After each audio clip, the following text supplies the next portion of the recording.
Bueno, se explica porque hay una enorme ola de nacionalismo populista en todo el mundo. Yo en la bio de mi cuenta de Twitter puse en el año 2008 que el nacionalismo populista era la globally coming tragedy, es decir, la tragedia mundial que viene.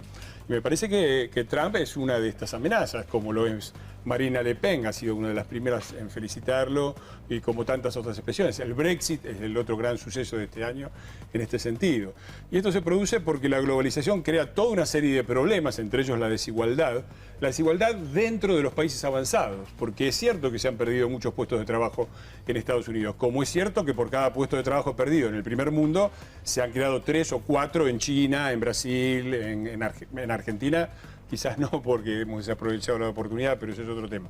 El punto es que hay un montón de problemas que crea la globalización y sobre todo la asimetría de la globalización. Nosotros tenemos un mercado financiero global, tenemos circulación de información global, tenemos, hay toda una serie de medios tecnológicos y económicos de escala global y creemos que podemos seguir manteniendo la vieja estructura de los estados nacionales creada en el siglo XIX para un mundo completamente diferente.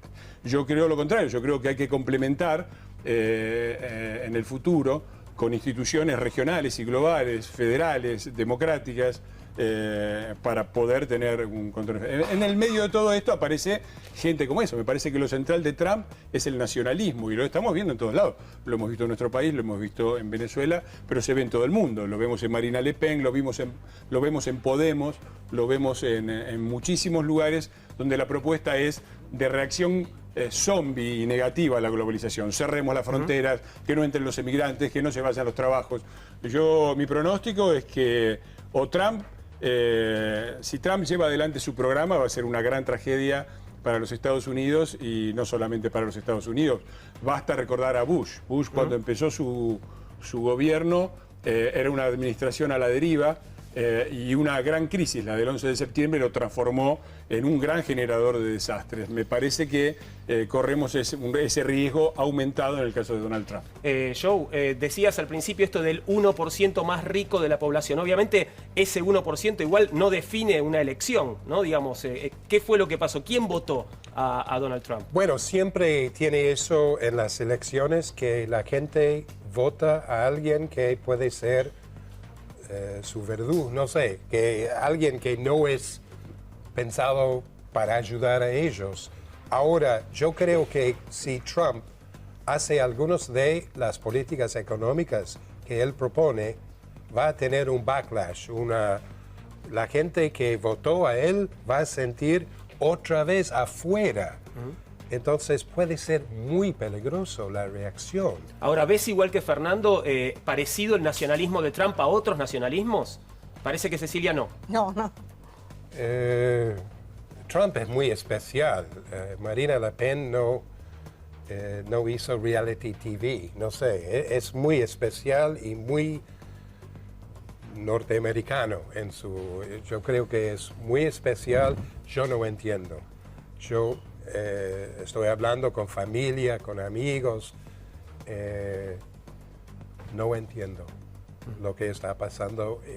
No voy a entender hasta que veo cómo maneja el país. Yo no entiendo cómo va a manejar. ¿Por qué no entendés? Porque te parece que efectivamente por ejemplo, no está capacitado. Con los militares, él ya dijo, por ejemplo, que los militares no saben tanto como él de cómo manejar la cosa. Yo no soy un belicista ni nada de eso, pero no se puede decir eso. No. ¿Cómo van a reaccionar? No sé. Él ha hecho enemigos en todos lados. En todos lados. ¿Qué va a pasar ahora con estos enemigos? ¿Tiene No chances sé. de moderar su discurso como para que, bueno, toda esta violencia que desplegó en 2 años de campaña, bueno, quede un poquitito más atenuada? Digo, ¿tiene chances de remontar la relación con México, por ejemplo, Cecilia? Ay, no sabemos, es que no sabemos hoy nada y además una de las grandes lecciones de este año con todo lo que ha ocurrido es que no podemos apostar nada, ya ni siquiera en el corto plazo, no sabemos, eso no tenemos certeza.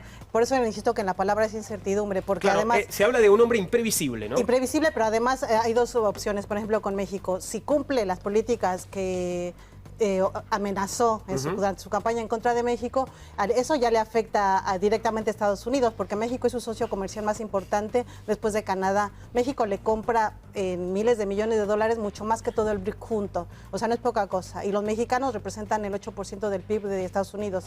Y cuando él exacerbó la xenofobia, obviamente estas cosas no las decía, pero existen, o sea, son una realidad. No puedes hacer eso, de insultar, humillar y atacar un país que finalmente también depende de tu existencia, ¿no? Ahora, ¿el mundo tiene que tenerle miedo a Donald Trump o en algún lugar en particular tenemos que tenerle miedo? ¿O a qué hay que tenerle miedo a Donald Trump, Fernando? Y me parece que no es Trump, ¿no? Pues si fuera un fenómeno aislado sería menor. Me parece que hay una ola muy general que a derecha y a izquierda, y lo pongo entre comillas. ¿Qué pones entre comillas? Lo de derecha e izquierda, porque a mí me parece que el mundo está empezando a enfrentar muchos problemas que Europa enfrentó a inicios del siglo pasado. Y si vos ves lo que pasó en Europa, ves que había claramente un grupo de países democráticos, republicanos, ¿no? Y por el otro lado había un populismo creciente de grandes líderes que venían a salvar a sus países con consignas, sobre todo nacionalistas, de derecha, como Hitler o Mussolini. No estoy diciendo que Trump sea Hitler ni Mussolini.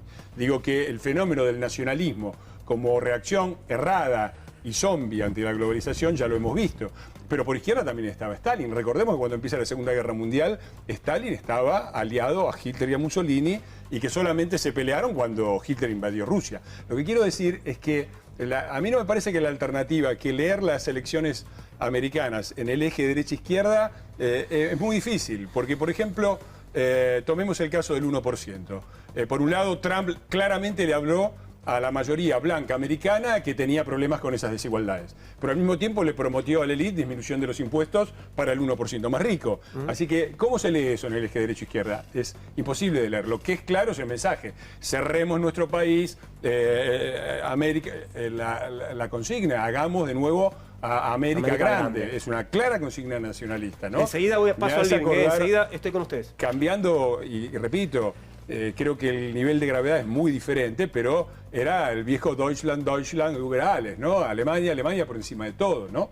Me parece que este es el gran peligro que hay. Una gran ola de reacción nacionalista fóbica ante la globalización que lejos de solucionar los problemas que efectivamente la globalización causa, los va a acelerar y que tiene demasiados frentes abiertos, ¿no? Se parece mucho el mundo a aquel de inicio del siglo XX. Terrorismo internacional, entonces anarquista, ahora islámico, grandes migraciones, grandes movimientos migratorios, crisis financiera, una gran crisis financiera que los estados nacionales no logran manejar, aumento de las desigualdades y también crecimiento de líderes nacionalistas y populistas muy peligrosos.